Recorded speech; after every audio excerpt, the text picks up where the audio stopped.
Catch the rain અંતર્ગત જે અભિયાન છે ખેડૂતોએ ઉપાડ્યું છે આજકાલ, હવે આપણને વિચાર આવશે કે આ અભિયાનમાં કેવી રીતના કામ કરવું. આપણને જે પણ સરકાર તરફથી, સહકાર તરફથી જે પણ મદદ મળી રહી છે, ખેતર ભરાઈ ગયું હોય તો એ પાણીનું આપણે શું કરવું જોઈએ? આપણે આમને આમ પડ્યું રહે તો સુકાય નહીં, મહિના સુધી પણ ના સુકાય. આપણા ખેતરમાં જ કઈ રીતે રહે? એક નવો પ્રયોગ કર્યો છે.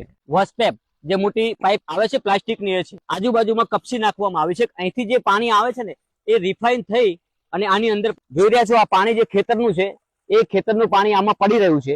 અને આ પાણી અહીંથી પાઇપલાઇન નાખેલી છે જૂના બોરમાં. આ પાણી બધું જૂના બોરમાં રિચાર્જ થઈ રહ્યું છે. આ રીતના જોઈ શકો, જે ત્યાંથી રિફાઇન થાય છે ને, જે કપસી નાખેલી છે અને જે પાણી આવી રહ્યું છે એ પાણી અહીંથી સીધું આ બોરમાં રિચાર્જ થાય છે.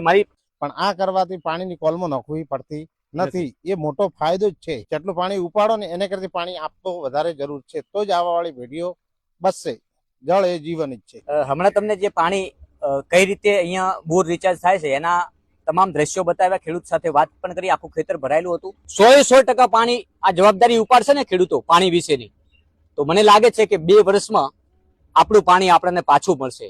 જે ભૂગર્ભ જળ ખતમ થઈ ચુક્યા છે ને, આપણે વારંવાર આ જ રટણ કરતા હોઈએ છીએ કે બનાસકાંઠામાં સૌથી કપરી પરિસ્થિતિ પાણીની છે, પરંતુ એ જ પાણીની વિકટ પરિસ્થિતિમાંથી બહાર આવવું પડશે ને, તો આ અભિયાન સાથે આપણે દરેક ખેડૂતને જોડાવવું પડશે.